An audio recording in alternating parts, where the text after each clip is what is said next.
They said that with this background I was going to look like I had a floating head. Apologize for that. It's great to be here with my fellow agents, but it's especially great to be here with spouses and children of my fellow agents. Over the past few years, I've had the opportunity to speak with President Trump on many occasions about border security, both before and after his election. He's always concerned about securing the border, and he's constantly asked, what do we need to do better to get it done? On one occasion, I told him, was giving him examples of his past successes, and he subtly interrupted me and said, Muhammad Ali was the greatest fighter in the world because he never dwelled on the past. He was always looking to the future and how he could get better. He said, I don't want to know about the past. I want to know what I need to do now and into the future to make this great nation secure, to secure the border. He then started talking about, he got into the weeds of border security, and he was talking about the minutia that only the most hardened border security experts would understand. It was that moment that I knew that we had a president that got it. And I thought, if he delves into the minutia of the other issues facing this great nation, like he does border security, we're going to be doing well. And that's exactly what he's done. We're prospering greatly at this time. But when I really came to respect the man and the leader that President Trump was during the discussions.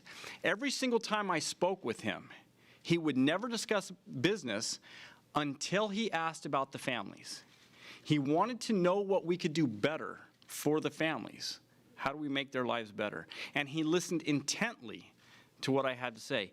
This gathering right here is the perfect example of how much President Trump values the families of our Border Patrol agents.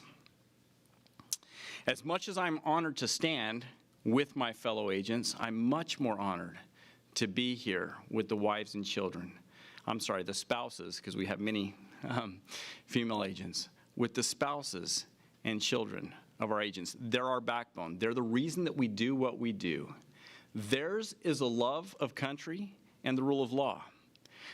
They say a prayer in their hearts every day that they send us out, that we'll come home safely after we do the best that we can to secure the border.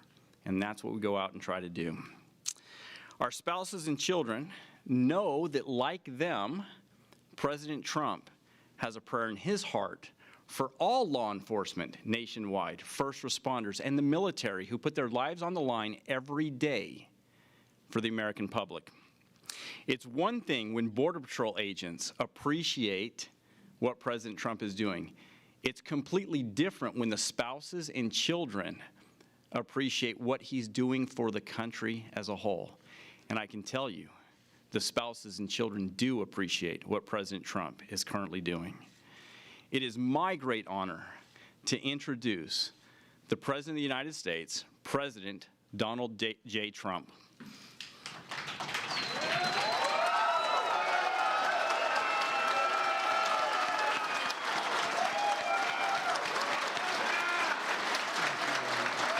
Fantastic. Thank you.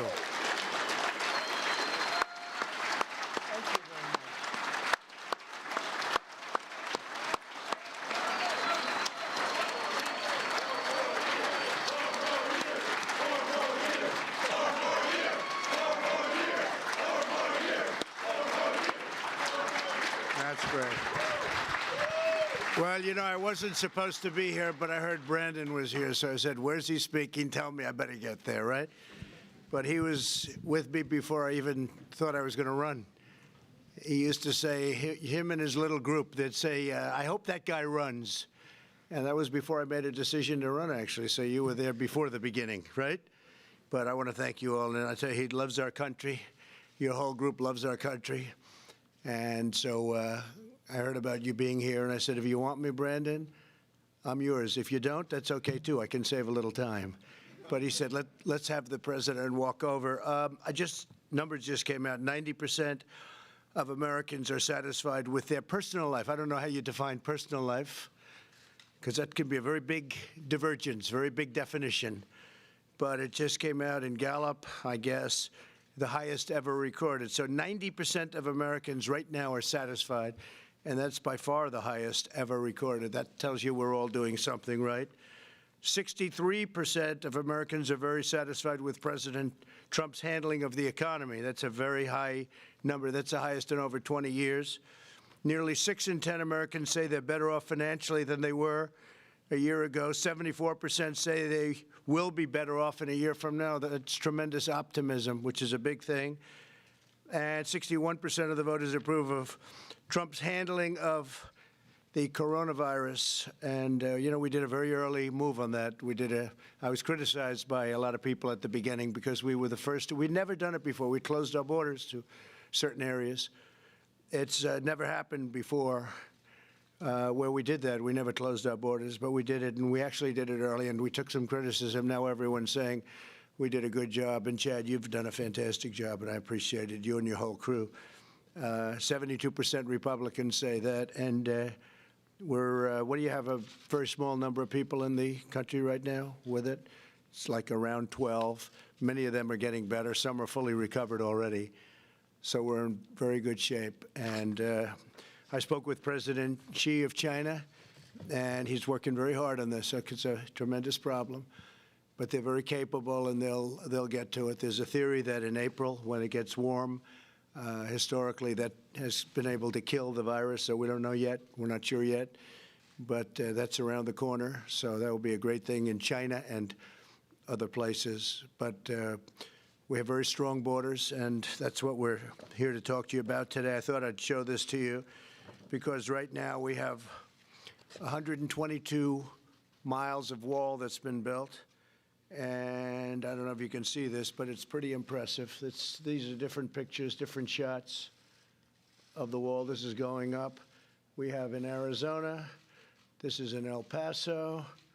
We have New Mexico going up. This is the wall going up. They're working at night, as you can see. Either that or it's an extremely dark day. And that crew is, that's also in El Paso. So we're putting it up. The panel on top, just in case people want to know, because I would have loved it without the panel, but actually it's called an anti-climb panel. It makes it very tough to climb over the top. It's designed in a certain way that makes it very, very tough.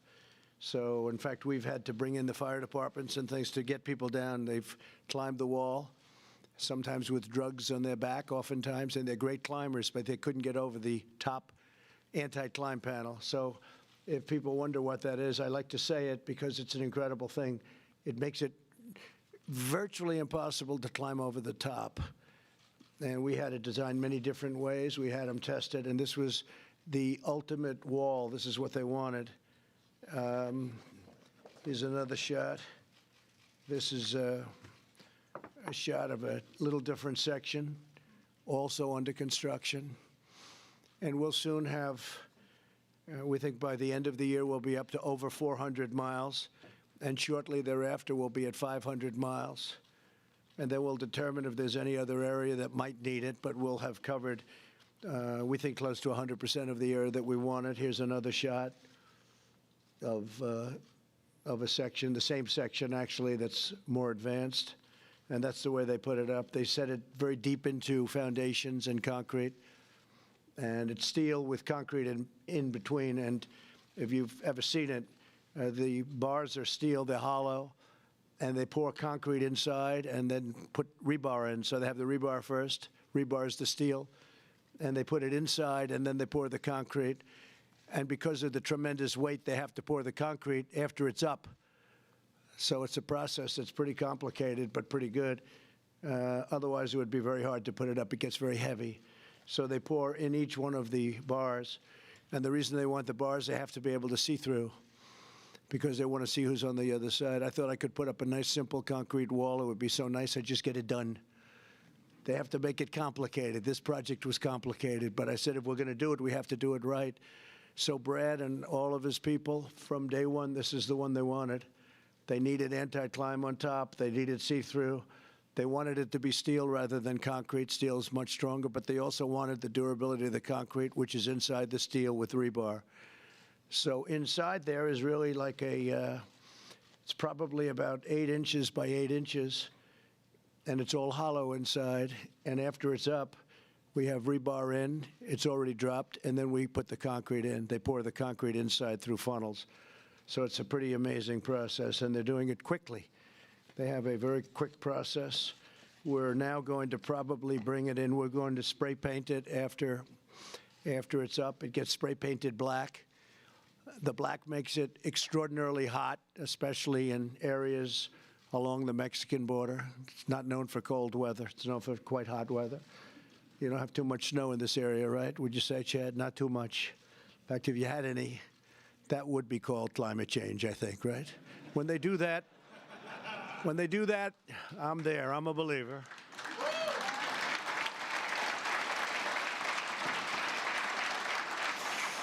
But what you have is when that gets painted black, it becomes virtually untouchable during many parts of the season because of the sun hitting it. The black absorbs the heat. So not only would you have to be a good climber, but you're going to have to bring a hose with lots of water to water it down, and there aren't too many hoses in the area. There's not too much water in the area either. So it's an amazing process. This is a very tough area. This is an area that's this is in San Diego, and that's going up a very steep cliff where a lot of people come through, and they won't be coming through anymore.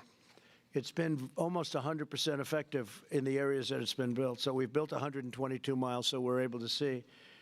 And in all of those areas where the wall's been put up, it's virtually 100% effective.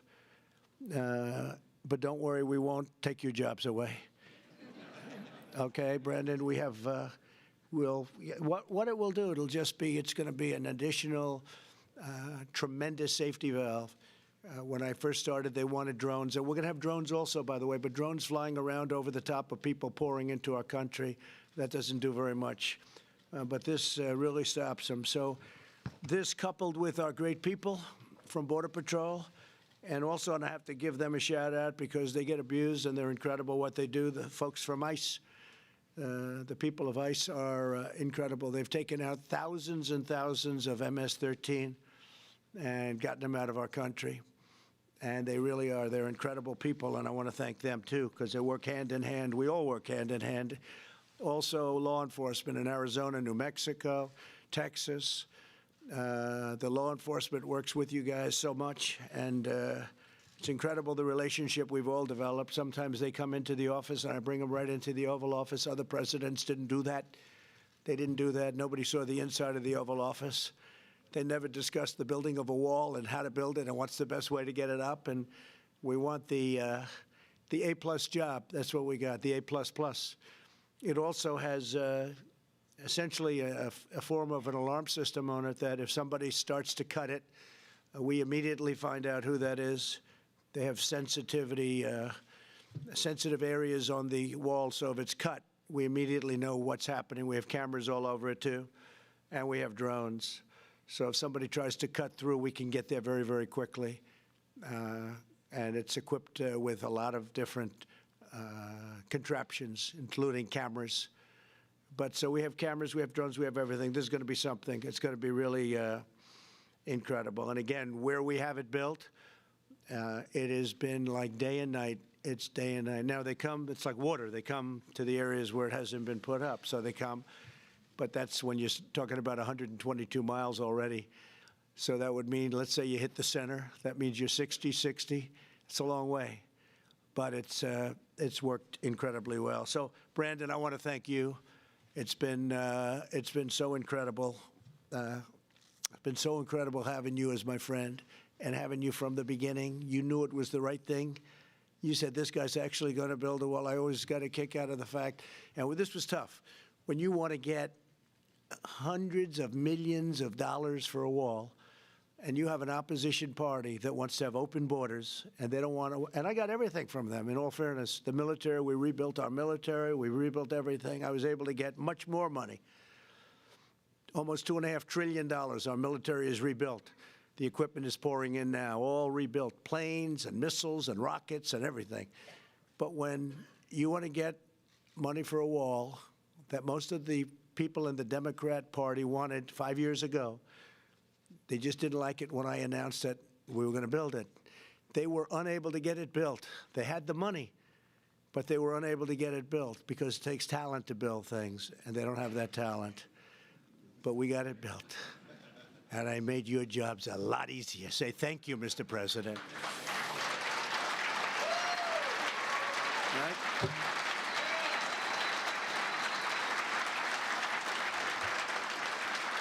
And I'm thrilled to be here today with the National Border Patrol Council and the incredible heroes of the United States Border Patrol. You safeguard our communities like nobody can imagine, protect our families and defend this country, and the country that we love you defend so beautifully. And you love this country. You're incredible patriots. It's a tough job, but most of you wouldn't trade that job for any other job. How about you? You want another job? No? Not interested, right? You love what you do, and it's tough, and it's dangerous, can be very dangerous, but you do a job like nobody can do. We also have to thank Mexico. We have 27,000 Mexican soldiers right now on our border, and the numbers have been fantastic, as Chad has either told you or will be telling you. 27,000, think of that, Mexican soldiers, and they're now guarding our border. So I want to thank the President of Mexico, who's doing a terrific job. Not an easy situation over there. As long as I'm President of the United States, you will always have a loyal champion in the Oval Office, because I am with you like no president has ever been with you. You know that.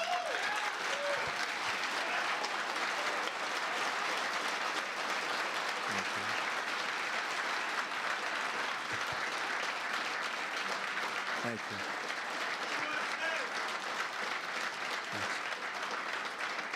Just like I pledged as a candidate, I have made it my top priority to support our nation's rank-and-file border agents and, by the way, law enforcement, because law enforcement all over the country is doing an incredible job, and to ensure you have a direct line to the White House, and you have that.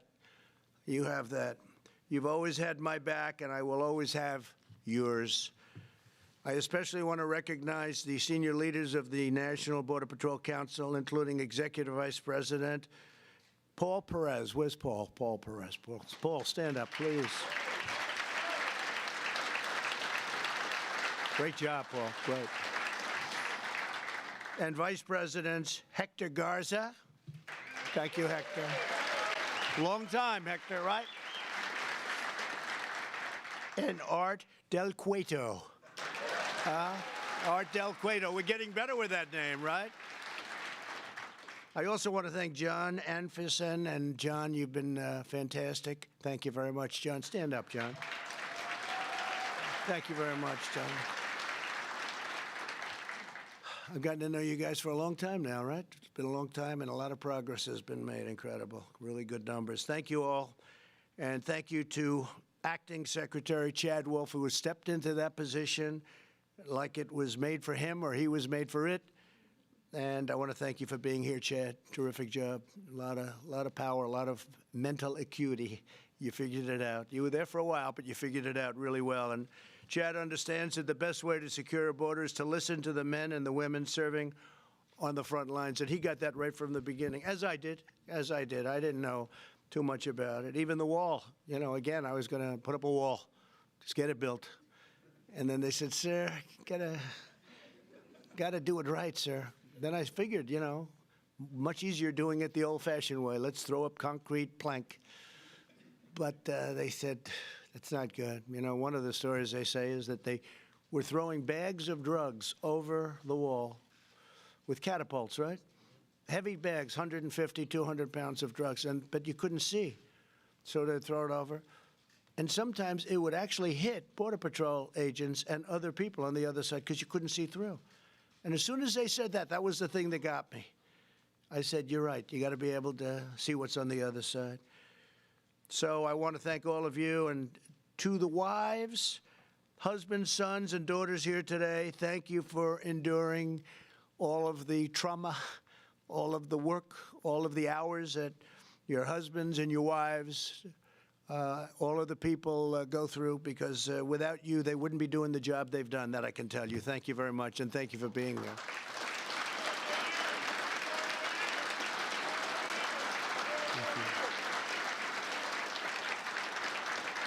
And today, always, we especially want to honor the brave Border Patrol agents who laid down their lives in the line of duty. Here with us are several family members of fallen agents. Our nation is forever in your debt. We'll always remember the courage and the devotion of your loved ones, and that you've had for us and that you've had for your loved one. Please stand up. Please stand up, those people, because you have. Thank you. Thank you very much. Thank you very much.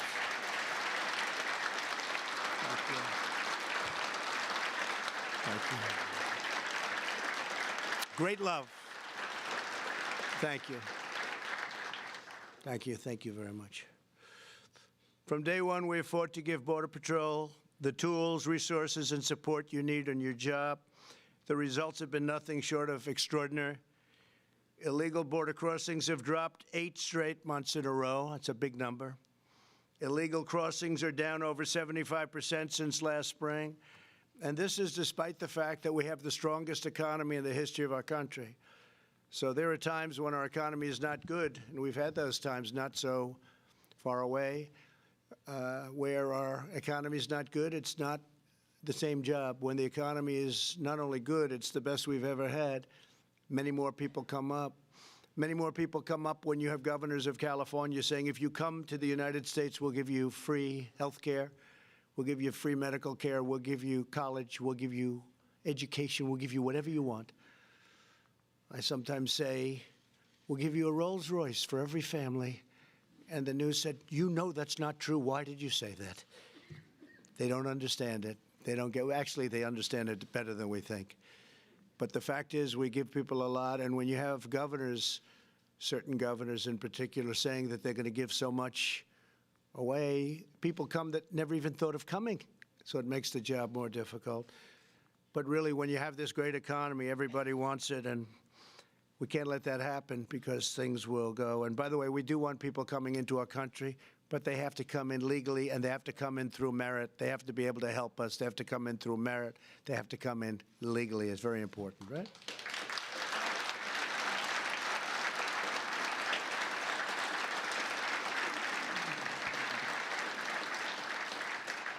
The month of January saw the fewest illegal border crossings in 23 months, Chad. That's great. Last year, Border Patrol seized the largest amount of deadly narcotics ever seized. So that's really a tremendous tribute. Last year, think of that, Border Patrol, the largest amount of deadly narcotics on record ever was last month and last year, actually last month in particular. We've achieved record prosecutions of immigration violators, and we've ended catch and release, such a big thing, catch and release. You catch them, you take a name, they don't have an address, you take a name and then you release them into our country, in some cases to do tremendous harm. We don't do that anymore. Nobody thought we could do that without going through a process of needing Democrat votes, because you couldn't get the Democrat votes even for that. We still have lottery systems where people come in by the lottery, but that's being removed very quickly. It's the craziest border system in terms of legal, not legal, craziest system anywhere in the world. The whole world laughs at us with our court systems. Everybody comes across, they touch our land, you have to go to court. You need Perry Mason.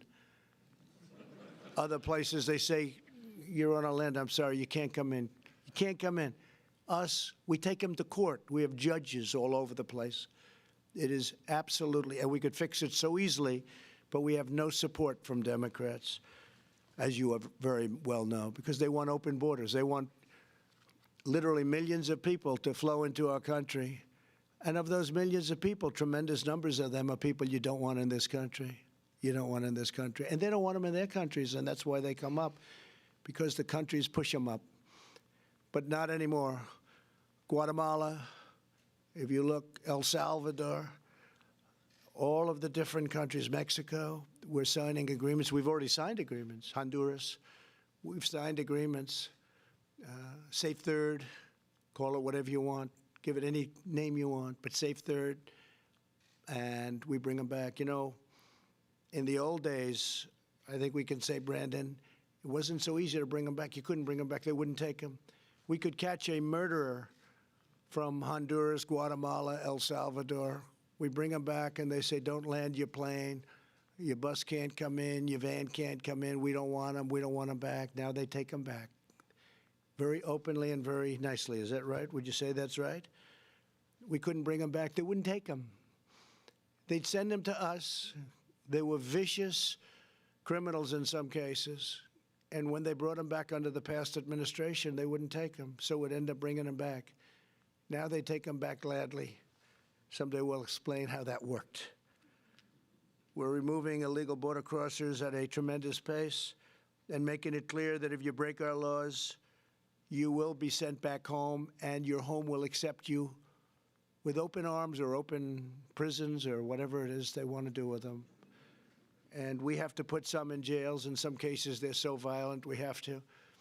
But generally speaking, we just don't want to have people in jails for 50, 60 years and the tremendous cost. So we generally try to get them home. In some cases, we really have to because of the level of severity, the level of criminality. We're building a border wall, and the wall is, as I said, going to be something very special, but that's only part of it. So while we work together to protect our country and save countless lives, unfortunately, the far left in our country wants to do things that are so bad for our country and so bad for security, so bad for households, for women. People say, do you think Trump will get the women vote? Remember last time? They said he'll never. I said, will any woman vote for Trump? Is there a woman in the whole country? And then I got a tremendous number of women. They said one of the reasons I won was women. Thank you very much, by the way, women. Because it's fake news. I say fake news, fake polls, whatever they can do. But we got a tremendous, remember they said the women have been unbelievable. By the way, Hispanic, unbelievable. African American, unbelievable. Asian American, unbelievable. The voters came out. Men, I don't have to tell you about. We got a lot of men. We got a lot of men. But the women wanted security. They wanted security. They don't want open borders. And the group we do so well with now is Hispanic because they understand it better almost than anybody at the border. They get it.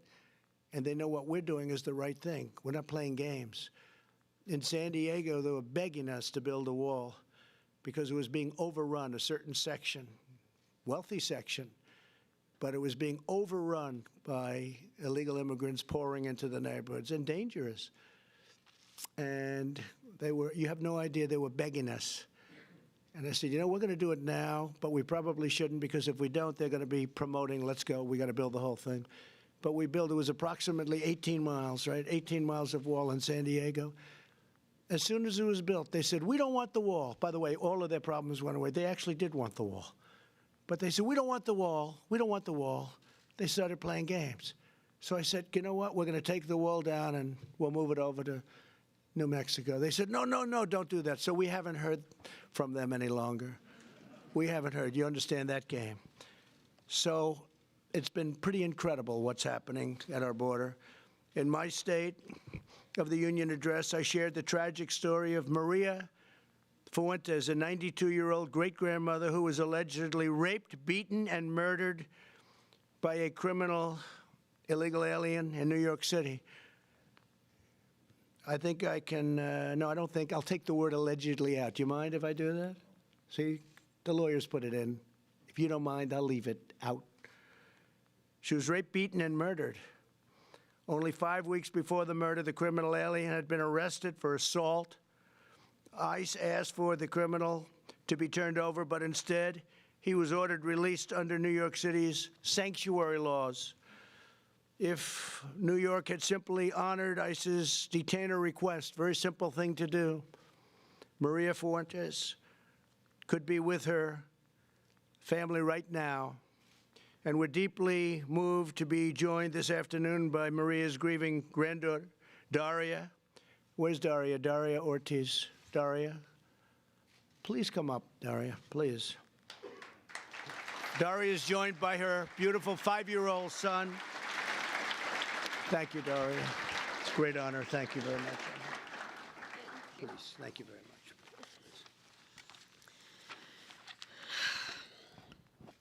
Hello, everyone. My name is Daria Ortiz. I'm the granddaughter of Maria Eusebia Fuertes, the 92-year-old woman who was raped and murdered in Queens. I'd like to take this moment to say my grandmother was very generous and educated. She was a woman who dedicated her time to taking care of others. Before coming to America, she worked as a secretary for the president in her native country, the Dominican Republic.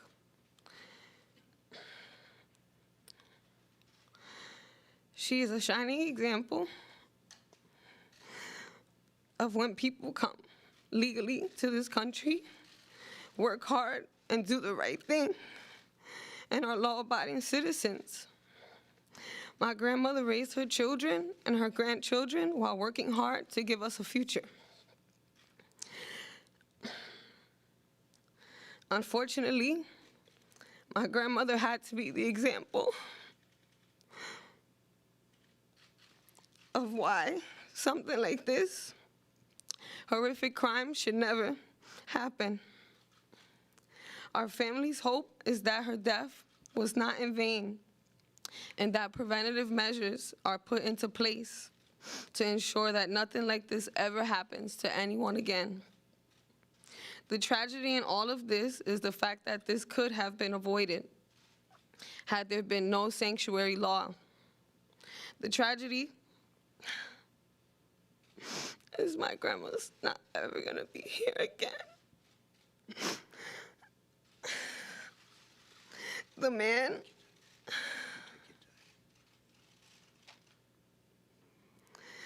man that is responsible for this should have never had the opportunity to do this. Had his multiple offenses had not been ignored, the system not only failed our family, but it failed our city. Our family would like to thank the administration for acknowledging my family's tragedy and extending their concerns in this tragic time. Thank you very much. Thanks. Thank you. Thank you.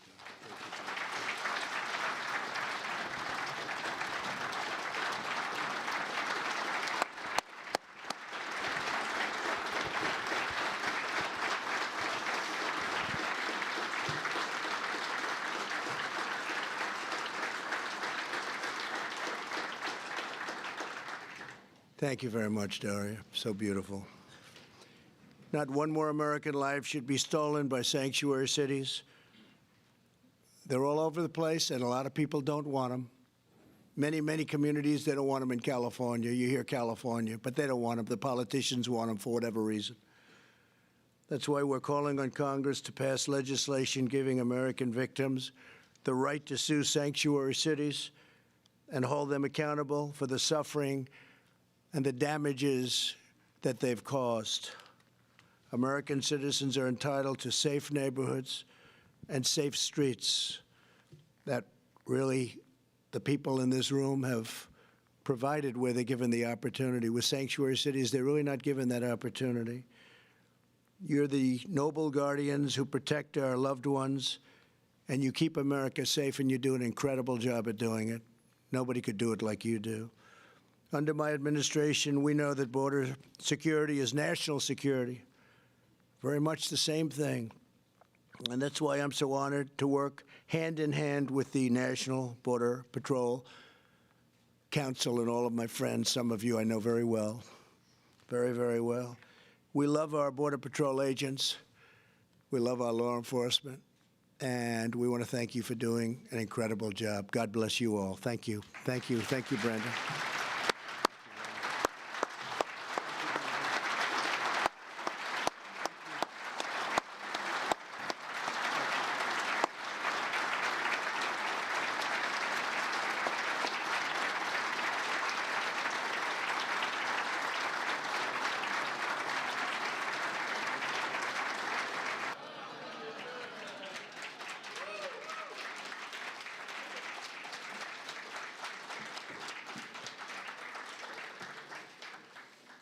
Somebody said that with this background, I was going to look like I had a floating head.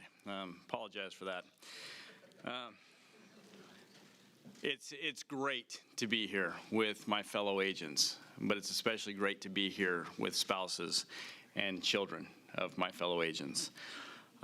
Over the past few years, I've had the opportunity to speak with President Trump on many occasions about border security, both before and after his election.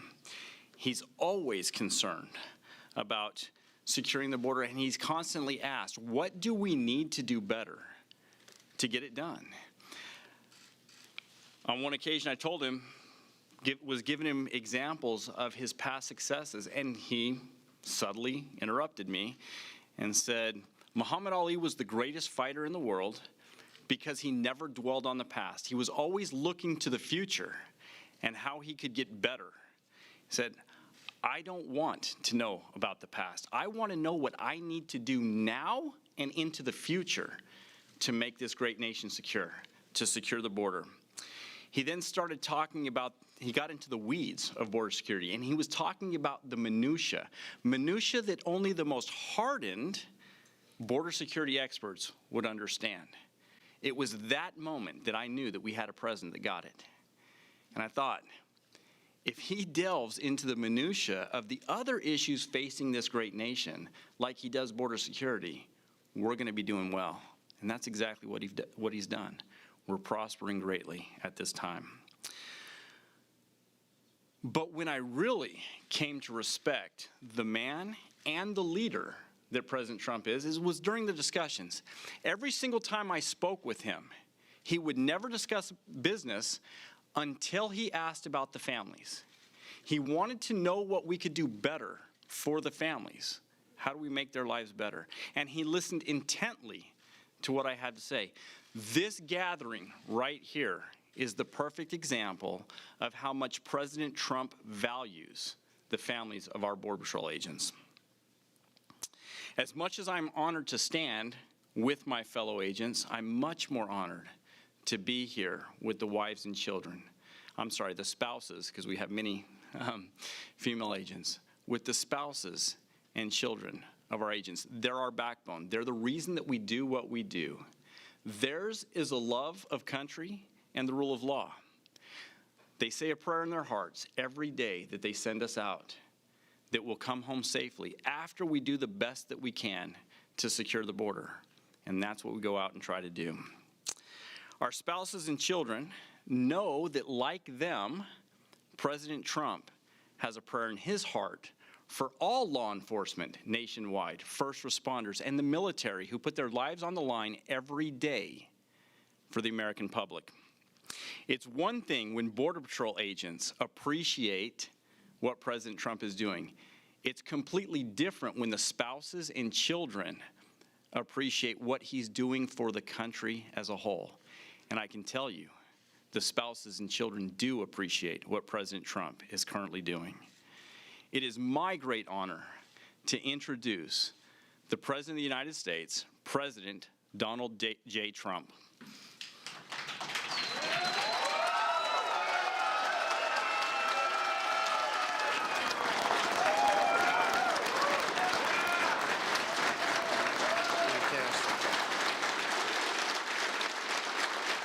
Thank you.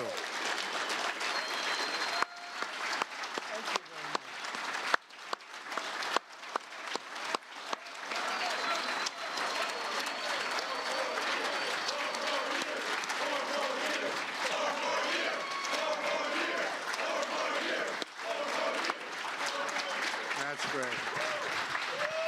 Well, you know, I wasn't supposed to be here, but I heard Brandon was here, so I said, where's he speaking? Tell me, I better get there, right?